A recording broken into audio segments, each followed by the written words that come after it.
Hi folks, and welcome to the fifth and final instalment in a series of IPCC AR6 synthesis report deep dive videos.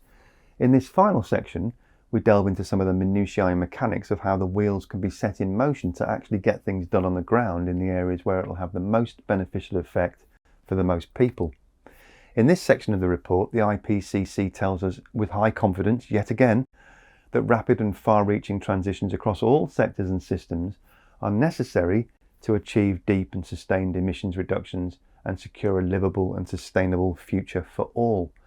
They state that these system transitions involve a significant upscaling of a wide portfolio of mitigation and adaptation options, but that feasible, effective and low-cost options for mitigation and adaptation are already available, albeit with differing levels of implementation across systems and regions. Here's a chart that's very similar to one that I've shown before in a previous video. It shows us the opportunities that still exist for scaling up climate action and how much impact each of those options would have on overall greenhouse gas emissions reductions. So we're getting to the nuts and bolts here, folks. The left-hand side breaks down climate responses into the various sectors of energy supply, land, water and food, settlements and infrastructure, health, and society, livelihood and economy. The little dots in the boxes next to each section indicate firstly the feasibility of each initiative up to 1.5 degrees Celsius, and secondly how each initiative marries up with other mitigation efforts. The right hand side shows the potential contribution of each activity to net emissions reductions as we go towards 2030. The further along the horizontal scale the bar goes, the greater the contribution, as measured in billions of tonnes of carbon dioxide equivalents saved. The bars are also colour-coded red, amber, blue. That correlates to this box.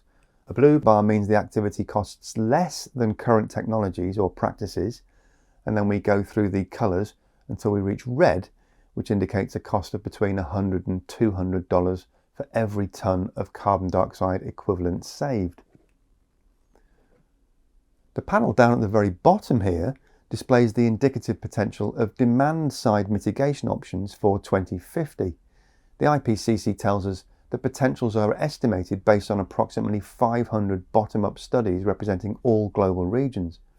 The white bar represents the baseline derived from sectoral mean greenhouse gas emissions in 2050 in two model scenarios known as IEA STEPS and IP MOD Act, which are consistent with policies announced by national governments as of 2020. The green arrow represents the demand-side emissions reductions potentials.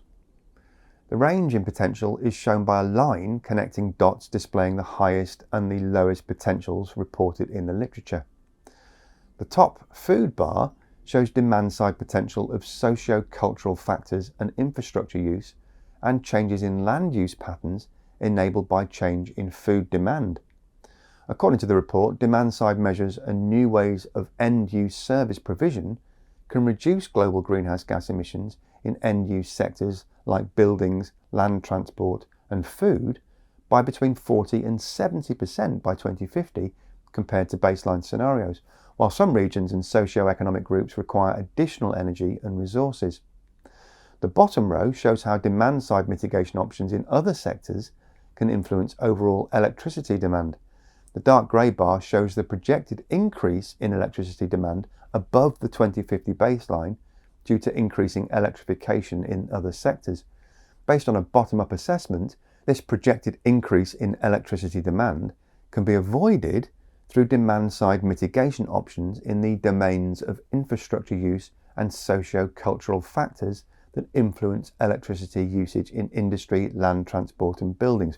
In other words, what we really need is a rapid move towards smart distributed grids with Internet of Everything devices, all connected via cloud-based energy distribution controllers that can turn devices down or switch them off when they're not in use, or share energy with battery-powered devices at peak and off-peak periods without consumers even having to press a button and without us really noticing it's even happening, because there'll be two-way communication between our domestic smart devices and the grid. In the final pages of this summary for policymakers, the IPCC provides us with a few summary paragraphs, which I think are worth quoting in full here, so here goes. Accelerated and equitable action in mitigating and adapting to climate change impacts is critical to sustainable development. Mitigation and adaptation actions have more synergies than trade-offs with sustainable development goals. Prioritising equity, climate justice, social justice, inclusion and just transition processes can enable adaptation and ambitious mitigation actions and climate resilient development.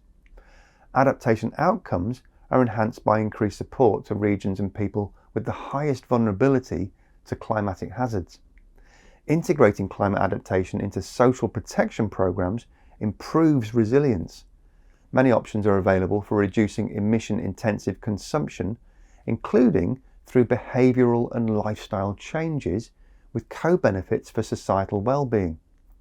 Effective climate action is enabled by political commitment, well-aligned multi-level governance, institutional frameworks, laws, policies and strategies, and enhanced access to finance and technology.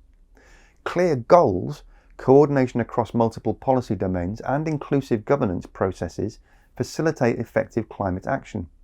Regulatory and economic instruments can support deep emissions reductions and climate resilience if scaled up and applied widely. Climate resilient development benefits from drawing on diverse knowledge. Finance, technology and international cooperation are critical enablers for accelerated climate action. If climate goals are to be achieved, both adaptation and mitigation financing would need to increase many-fold. There is sufficient global capital to close the global investment gaps, but there are barriers to redirect capital to climate action. Enhancing technology innovation systems is key to accelerate the widespread adoption of technologies and practices. Enhancing international cooperation is possible through multiple channels. So there we are then, folks. If you've managed to watch every single one of the 5 videos up until now, then well done for sticking with it, and a massive thank you for listening. I hope it's been worth it. I hope some of the points raised in these deeper dive presentations have given you some ideas for what you can go back and implement in your own communities, and I wish you every success with whatever you choose to do, as long as you don't choose to do nothing, of course. Anyway, that'll do us, I think. Thanks again, and thanks for all the messages of support too. Very much appreciated, as always. I'm off to make a start on the next regular video for YouTube now, so have a great week, and I'll see you soon. Cheers.